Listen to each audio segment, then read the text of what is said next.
Sebanyak 27 SPBU di Jakarta kini sudah beralih fungsi menjadi ruang terbuka hijau. Salah satunya di SPBU Semanggi yang pada tahun 2009 lalu tempat ini merupakan SPBU dan kini sudah berubah menjadi taman.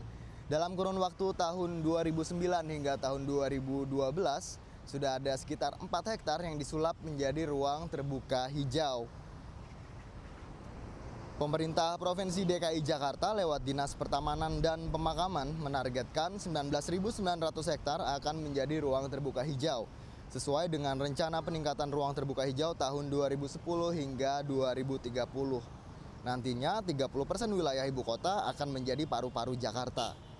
Bayangkan di jembatan Semanggi ini yang selalu padat tanpa refungsi SPBU menjadi lahan terbuka hijau, polusi langsung dapat terhirup. Dan kini salah satu SPBU di Semanggi inilah menjadi paru-paru Semanggi.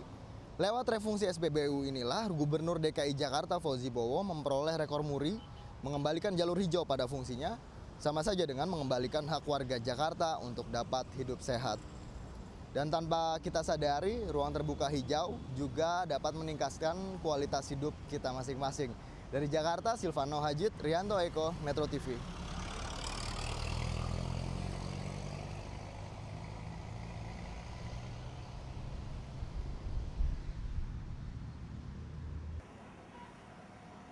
Tiba-tiba saja puluhan warga miskin di Jakarta mendatangi kediaman Gubernur DKI Jakarta Fauzi Bowo di Jalan Tuku Umar Menteng, Jakarta.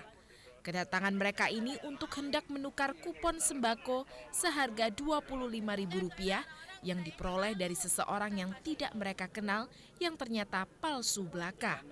Kuat dugaan, penyebaran kupon ini sengaja dilakukan oleh orang-orang yang tidak bertanggung jawab dan bagian dari black campaign terhadap pasangan Fauzi Bowo Nahrawi.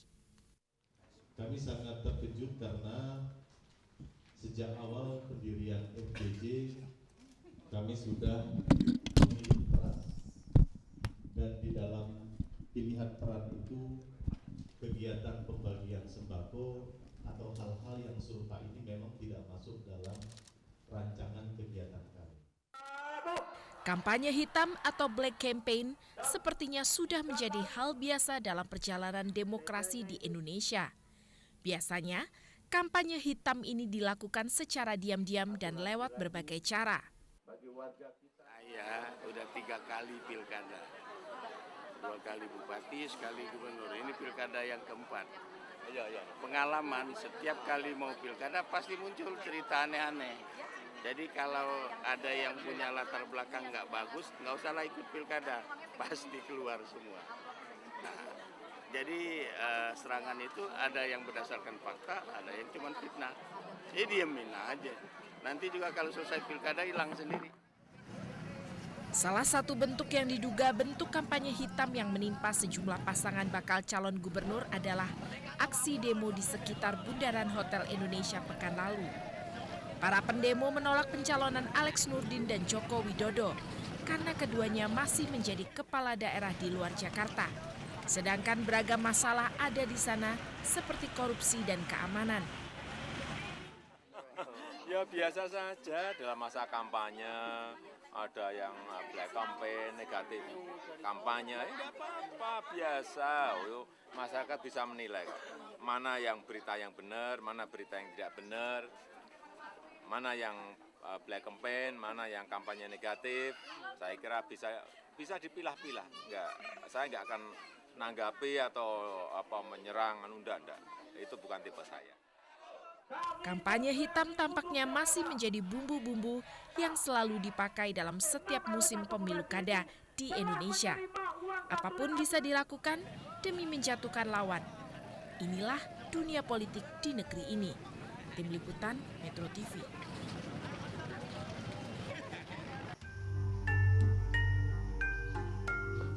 Bunga Rafflesia adalah sejenis bunga parasit yang hidup menempel pada akar kayu. Bunga ini menjadi lebih terkenal setelah salah satu gubernur Inggris Stanford Raffles yang menjajah Bengkulu menemukan bunga berdiameter besar tersebut. Maka kemudian bunga tersebut diberi nama Rafflesia sesuai dengan nama penemunya yaitu Stanford Raffles. Bakal calon bunga Raffles yang ditemukan ini sekilas mirip dengan sayuran kol, Hanya saja bakal bunga rafflesia ini berwarna coklat kehitaman. Sedikitnya ada 12 titik bakal bunga tersebar di kawasan hutan Bukit Daun yang berhasil ditemukan. Namun tidak jarang bakal bunga rafflesia yang menjadi ikon Provinsi Bengkulu ini tidak jadi mekar karena ulah tangan jahil manusia. Salah seorang warga menyebutkan dari pengalaman mereka selama ini, bakal bunga yang ditemukan akan mekar sempurna sekitar 2 hingga 3 bulan ke depan. Masa mekar bunga hanya 10 hari, selanjutnya layu dan mati. Namun kebesaran nama bunga Rafflesia arnoldi tidak sebaik dengan kondisi habitat yang kini kian terdesak oleh perambahan dan pembukaan ladang oleh penduduk. Dari Bengkulu, Safran Ansori, Metro TV.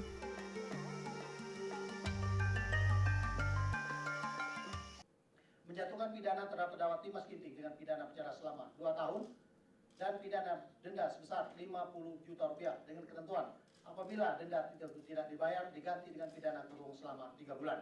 27 Februari 2012, Dimas Ginting, mantan pejabat pembuat komitmen Direktorat Pembinaan Pengembangan Masyarakat dan Kawasan Transmigrasi di Kemenaker Trans, mendapat vonis dari Majelis Hakim Pengadilan Tipikor.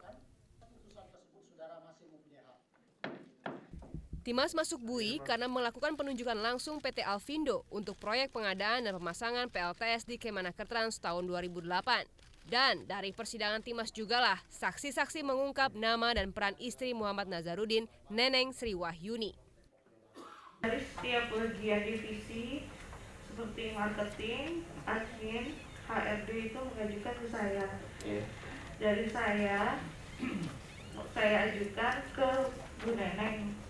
Dari Bu Neneng diajukan ke Pak Nazar. Setelah disetujui oleh Bu Neneng dan Pak Nazar, dikeluarkan melalui kasir. Ajuan itu harus diverifikasi sama yang di keuangan. Setelah itu diajukan ke Ibu Neneng Sri Wahyuni. Ibu Neneng Sri Wahyuni langsung minta ke ACC ke Pak Nazar. Setelah di ACC Pak Nazar, langsung dikeluarkan kasir. Proyek PLTS Kemenaker Trans senilai 8,93 miliar rupiah dinilai telah merugikan negara sebesar 2,92 miliar rupiah.